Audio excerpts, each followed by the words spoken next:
Aujourd'hui, nous allons passer un peu de temps à étudier l'événement de l'enlèvement. L'enlèvement fait référence à l'enlèvement de l'Église au ciel par Jésus. Cet événement aura lieu avant que Dieu ne punisse ce monde dans sa colère. Non seulement cet événement est clairement mentionné dans le Nouveau Testament, mais il nous est également montré à plusieurs reprises par divers exemples dans l'Ancien Testament. Pour commencer, répétons quelque chose que nous avons compris dans les leçons passées. L'événement de l'enlèvement aura très probablement lieu au chapitre 6 du livre de l'Apocalypse, entre l'ouverture du 5e et 6e sceau. Les événements qui nous sont décrits dans l'ouverture des 4 premiers sceaux ressemblent étroitement aux signes que Jésus donne pour l'approche de la fin des jours. Le premier sceau représente la venue de l'Antichrist, qui est l'ultime faux prophète. Comme vous vous en souvenez peut-être, le signe le plus répété que nous nous rapprochons du retour de Christ est qu'il y aura beaucoup de faux prophètes qui en séduiront beaucoup. Ces faux prophètes auront de plus en plus de succès, et finalement, le plus grand faux prophète de tous apparaîtra sur la scène. Lorsque le deuxième sceau est ouvert, la paix est retirée de la terre. À ce moment, la méchanceté de l'humanité n'est plus contenue et il y a une énorme augmentation de crimes. Jésus parle des guerres et des rumeurs de guerre et parle également d'un temps où la méchanceté augmentera et l'amour de la plupart se refroidira. Lorsque le troisième sceau est ouvert, il y a une grande famine dans le monde entier. Cette famine n'est pas seulement une famine physique, comme prédit par Jésus dans Matthieu 24, verset 7, mais une famine spirituelle, une famine pour la parole de Dieu dans le monde entier. Lorsque le quatrième sceau est ouvert, un quart du monde meurt avec une combinaison de raisons. Les gens meurent de crimes, de famine, de peste et de bêtes sauvages. Cela représente tous les signes de douleur à la naissance qui deviennent plus sévères. Le bébé est presque arrivé. Lorsque le cinquième sceau est ouvert, les saints martyrs du ciel sont vus au ciel demandant à Dieu quand son jugement viendra. On dit aux saints que le jugement arrivait, mais qu'ils devaient attendre un peu plus longtemps. Lorsque le sixième sceau s'ouvre, les événements nous sont décrits par Jésus dans Matthieu 24, versets 29 à 30. Aussitôt après ce jour de détresse, le soleil s'obscurcira, la lune perdra la clarté, les étoiles tomberont du ciel, les puissances célestes seront ébranlées. C'est alors que le signe du Fils de l'homme apparaîtra dans le ciel. Alors tout le peuple de la terre se lamenteront et ils verront le Fils de l'homme venir sur les nuées du ciel, avec beaucoup de puissance et de gloire. Il enverra ses anges rassemblés au son des trompettes éclatantes, ses élus des 4 coins du monde, d'un bout à l'autre de l'univers. Le signe du Fils de l'homme apparaît dans le ciel, et tous les peuples de la terre le voient et pleurent. C'est à ce moment que les anges rassemblent les élus de Dieu. C'est à ce moment que le peuple de Dieu est enlevé de la terre, comme nous l'a décrit plus en détail Jésus. Matthieu 24, versets 36 à 42. Quant au jour et à l'heure où cela se produira, personne ne les connaît, ni les anges du ciel, ni même le Fils, personne sauf le Père et lui seul. Lorsque la venue du Fils de l'homme, les choses se passeront comme au temps de Noé.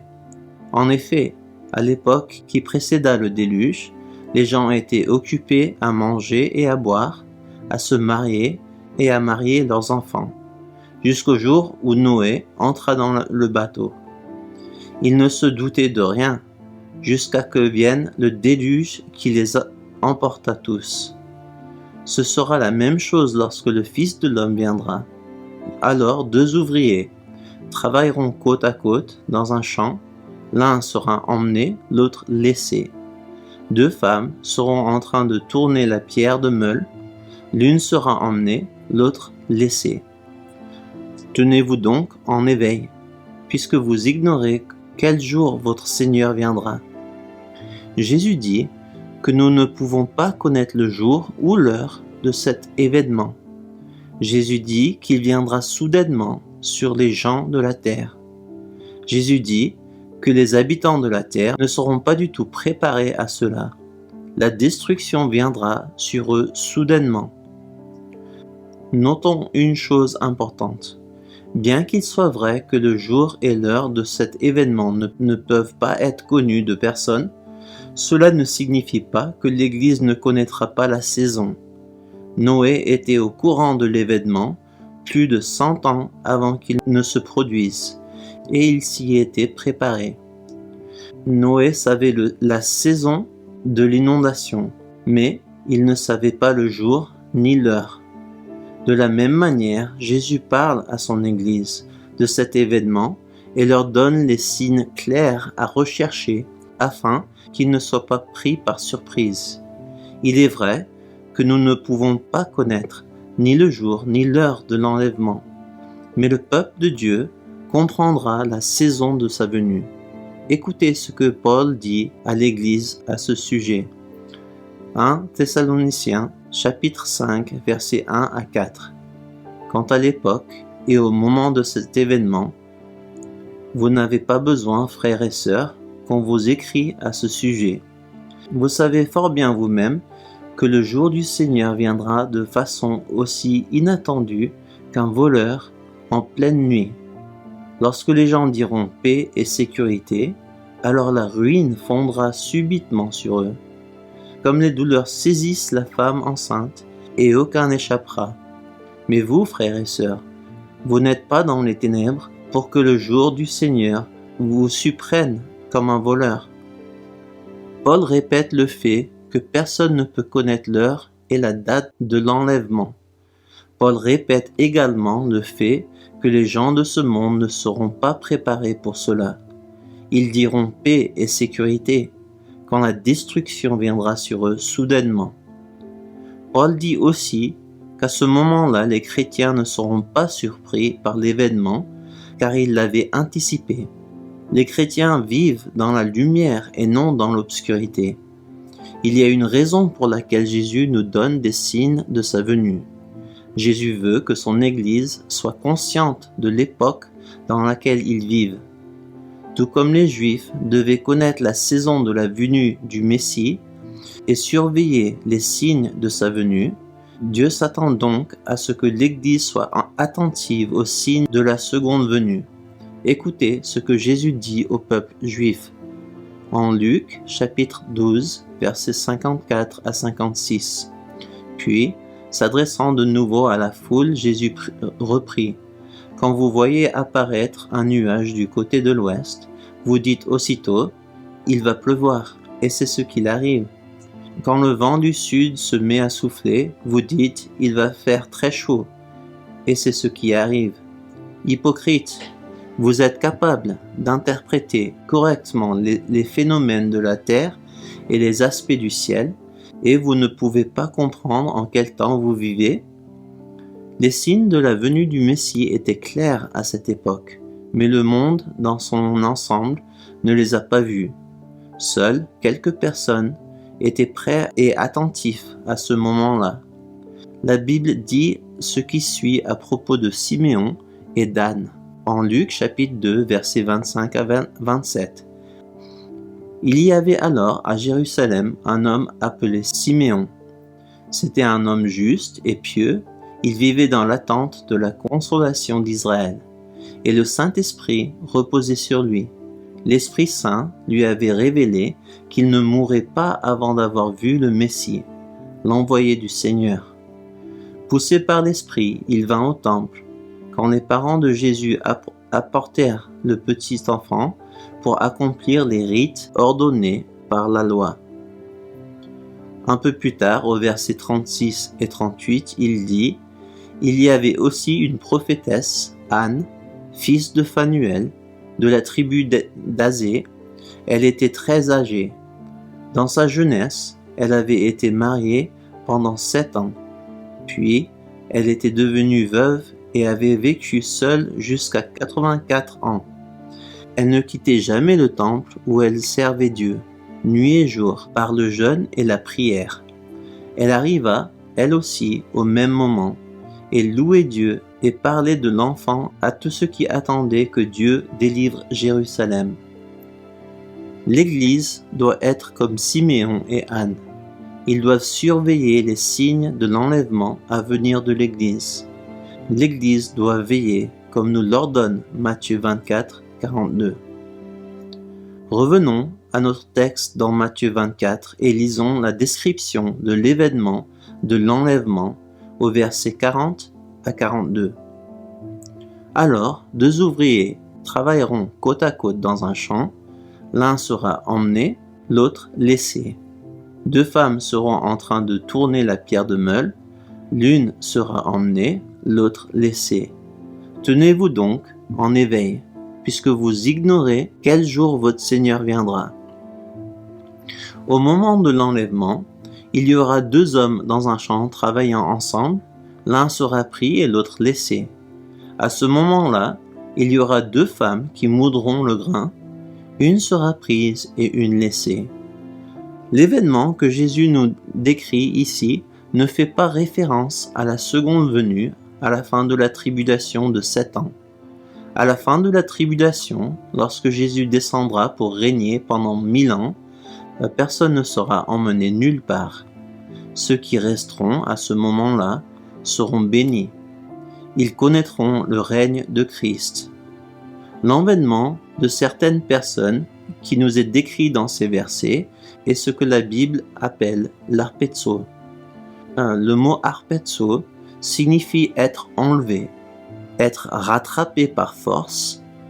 Dieu va saisir son Église et les emmènera dans la salle du trône par force.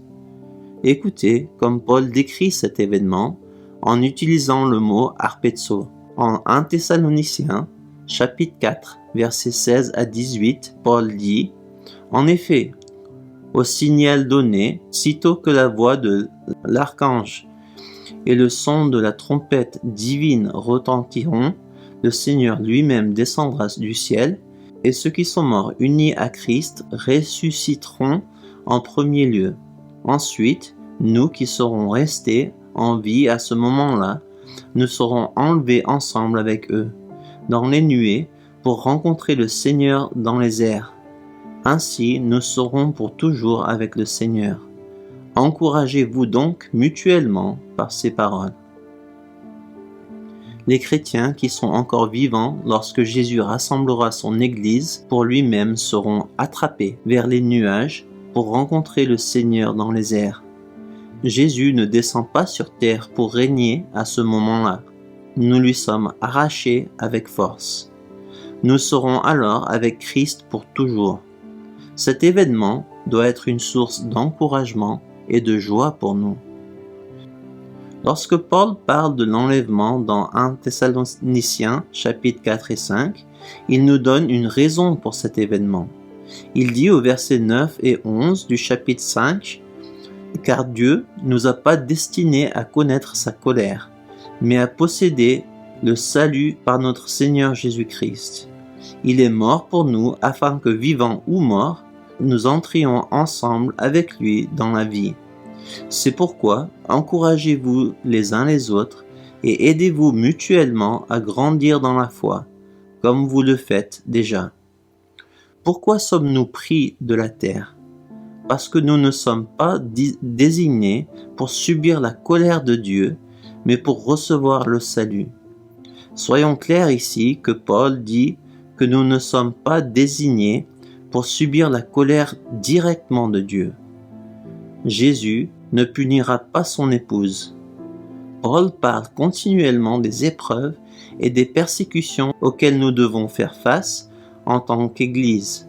Par exemple, il dit en 1 Thessaloniciens, chapitre 3, versets 3 à 4, « Afin que personne ne vienne à vaciller dans les détresses par laquelle vous passez, vous savez vous-même qu'elles font partie de notre lot.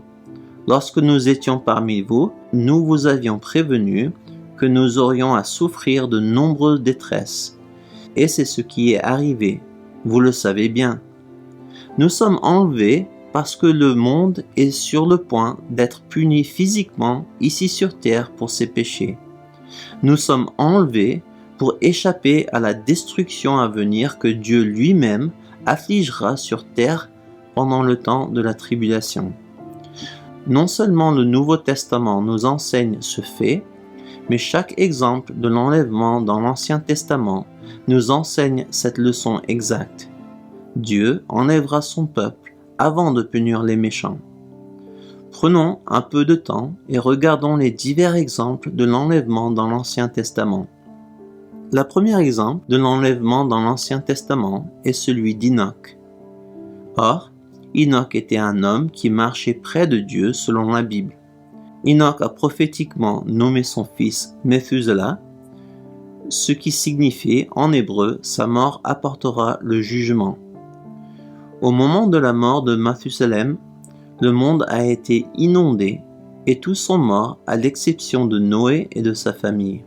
Comprenons d'abord que l'événement du déluge n'a pas été une surprise. C'était connu et prophétisé par Enoch et bien sûr Noé le savait au fur et à mesure que l'événement se rapprochait.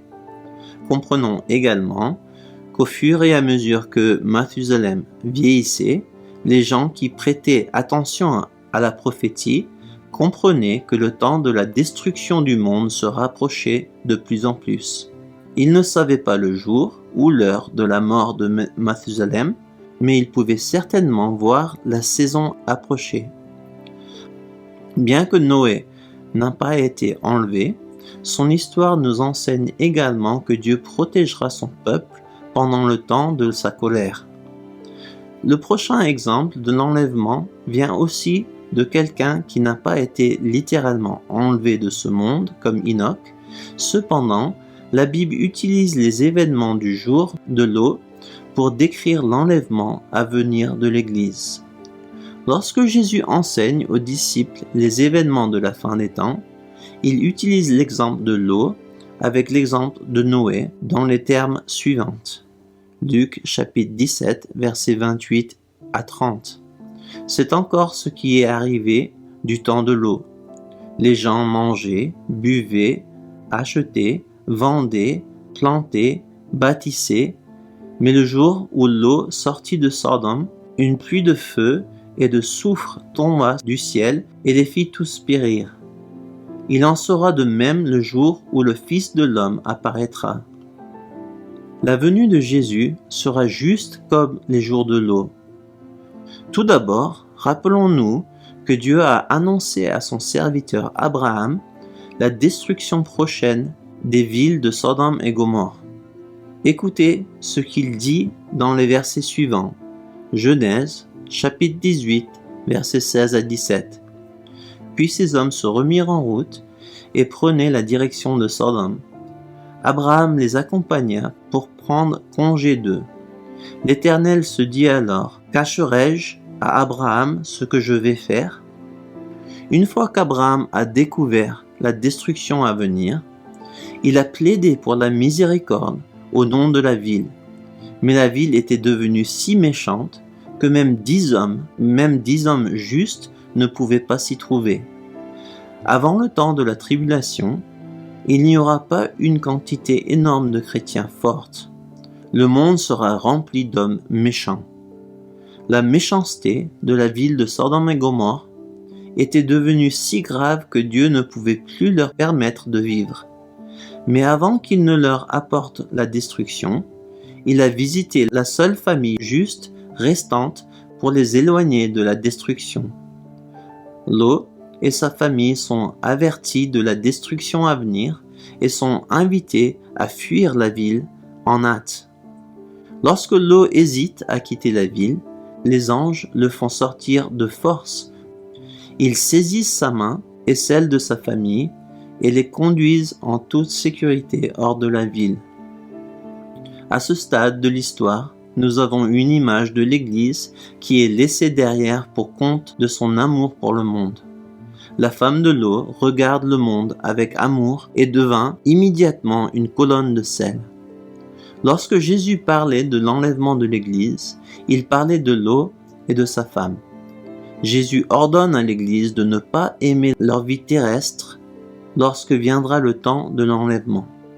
Le temps de l'enlèvement doit être un événement de grande joie pour le peuple de Dieu. Si un chrétien n'attend pas avec impatience cet événement, il ressemble beaucoup à la femme de l'eau, qui était mondaine. Écoutez ce que dit Jésus dans Luc chapitre 17, versets 32 à 35. Rappelez-vous ce qui est arrivé à la femme de l'eau. Celui qui cherchera à préserver sa vie la perdra, mais celui qui perdra la conservera. Cette nuit-là, je vous le dis, 2 personnes seront couchées dans un même lit. L'une sera emmenée, l'autre sera laissée. 2 femmes seront en train de tourner ensemble la pierre de meule. L'une sera emmenée, l'autre laissée. La femme de l'eau aimait sa vie mondaine et elle a été laissée pour compte. L'enseignement de Jésus ne pourrait pas être plus clair ici. Immédiatement après avoir parlé des événements de Sodome et Gomorrhe et de l'enlèvement de Lot et de sa famille, il donne l'exemple de 2 personnes dormant la nuit, l'une prise et l'autre laissée derrière, comme nous l'avons lu avant. Alors que nous continuons dans l'Ancien Testament, nous arrivons à l'enlèvement d'Élie, le serviteur de Dieu. Au cours des dernières semaines, nous avons déjà parlé de la façon dont cet événement et son calendrier ressemblent étroitement à ce qui aura lieu avant l'enlèvement de l'Église. Au moment de l'enlèvement d'Élie, Israël est sous le règne de Jézabel et est devenu extrêmement mauvais. Le peuple de Dieu adore les démons et les prophètes de Dieu se cachent dans les grottes. Les choses deviennent si spirituellement sombres à ce moment-là qu'Élie devient déprimé et court dans le désert. Lorsque Jésus viendra enlever son Église, la situation sur terre sera à peu près la même qu'au temps d'Élie. Le monde en général sera extrêmement méchant en s'enivrant du vin de la grande prostituée dont parle l'Apocalypse 17. L'Église sera principalement cachée et haïe par le gouvernement et le peuple. C'est quand les choses deviennent sombres que l'Église est enlevée. Mais rappelez-vous qu'au moment où l'Église est enlevée, 144 000 Juifs sont scellés afin de pouvoir servir pendant le temps de la tribulation. Élie peut être enlevé, mais Élisée et les autres prophètes restent encore pour faire son travail. Lorsque l'Église ne croit plus à l'éventualité de l'enlèvement, l'Église risque de devenir comme la femme de l'eau. C'est une chose très triste quand la mariée arrête d'attendre son époux et ne s'intéresse plus au jour de son mariage. C'est une chose effrayante de voir la supposée mariée se moquer de la venue de son époux et de son rassemblement avec lui. Ne vous laissez pas tromper par les faux enseignants qui sont si populaires de nos jours. Jésus vient chercher son Église et il laissera derrière lui ceux qui ne sont pas prêts pour lui, ceux qui sont plus amoureux des choses de ce monde que de lui. Avant de terminer, examinons brièvement le moment de l'événement de l'enlèvement. Nous avons déjà compris que l'enlèvement aura lieu dans le livre de l'Apocalypse chapitre 6, entre le 5e et le 6e sceau.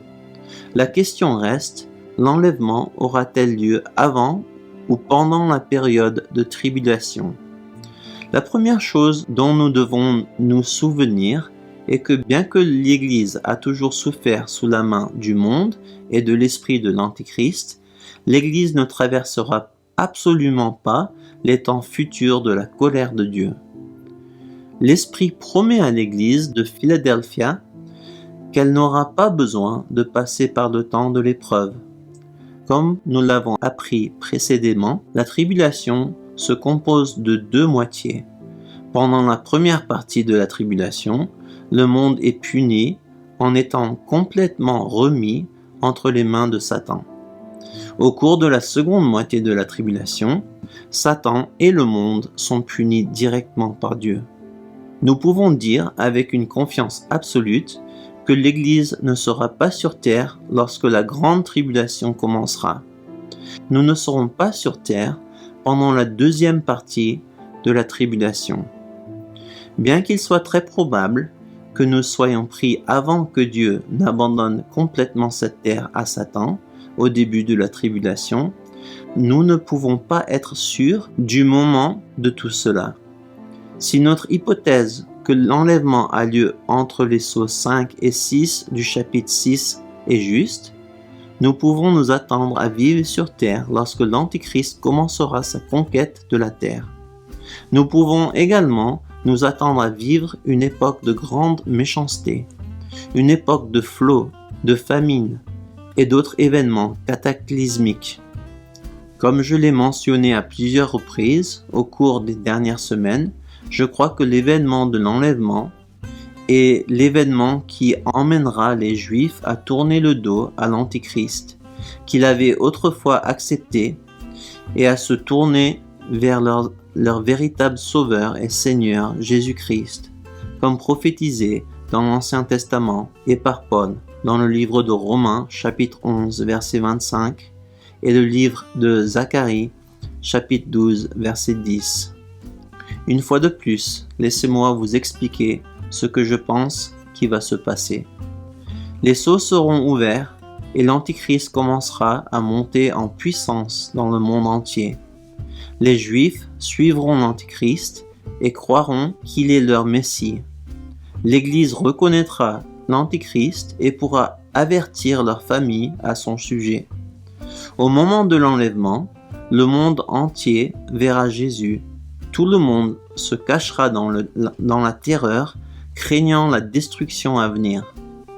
L'Antichrist prendra le contrôle avec l'aide de ses armées démoniaques, comme décrit dans l'Apocalypse chapitre 8 et 9. La plupart du monde suivra l'Antichrist, soit en espérant qu'il les sauvera, soit en le craignant.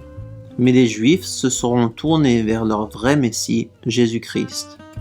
Parce que les Juifs se sont retournés contre l'Antéchrist, il rassemblera les armées du monde pour les combattre à la bataille d'Armageddon. C'est à cette époque que Jésus revient pour sauver son peuple et régner pendant 1000 ans. J'espère que notre étude d'aujourd'hui vous aidera, vous et votre famille, à vous préparer aux événements qui doivent bientôt avoir lieu ici sur Terre. J'espère que vous continuerez à étudier avec nous la semaine prochaine. Que Dieu vous garde et vous bénisse. Que sa paix soit sur vous et votre famille.